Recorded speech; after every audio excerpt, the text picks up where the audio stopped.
नमस्कार दोस्तों, बुधवार की व्रत कथा कुछ इस प्रकार से है। एक समय की बात है, एक व्यक्ति का विवाह हुए कई वर्ष बीत गए। विवाह के बाद उसकी पत्नी एक बार अपने मायके गई हुई थी, तो पत्नी के मायके में रहने के कई दिनों बाद उसका पति अपनी पत्नी को विदा करवाने के लिए ससुराल पहुंचा। ससुराल में कुछ दिन तक रहने के बाद वह पत्नी को मायके से विदा करने की बात अपने सास ससुर से कहता है। तो बुधवार का दिन होने के कारण उसके सास ससुर ने कहा कि इस दिन बेटी ससुराल से नहीं जा सकती, इस कारण विदाई नहीं हो सकती।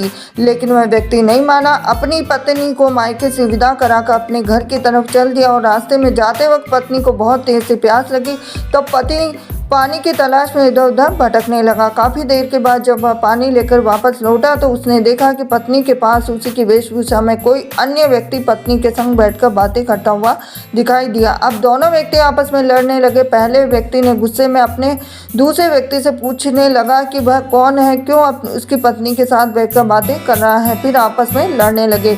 दूसरे व्यक्ति ने भी कहा कि ये मेरी पत्नी है। दोनों के बीच भयानक लड़ाई होने लगी। तब वहाँ पर कोई सिपाही आ गए और इसी से उसके असली पति के बारे में पूछने लगे। दोनों व्यक्ति को देखकर स्त्री हैरान हो गई, कौन मेरा पति है? तो वह दुविधा में पड़ गई, क्योंकि दोनों एक जैसे ही लग रहे थे। तो वह पहला व्यक्ति परेशान होकर मन में कहा कि भगवान, ये कैसी आपकी लीला है। तभी आकाशवाणी हुई कि बुधवार के दिन पत्नी को विदा करवाकर नहीं ले जाना चाहिए था। यह सब सुनकर पहला व्यक्ति समझ गया कि यह भगवान बुद्ध की लीला है। फिर वह व्यक्ति बुद्धिदेव से प्रार्थना करने लगा, क्षमा मांगने लगा। फिर फौरन ही बुद्धिदेव अंतर्धान हो गए।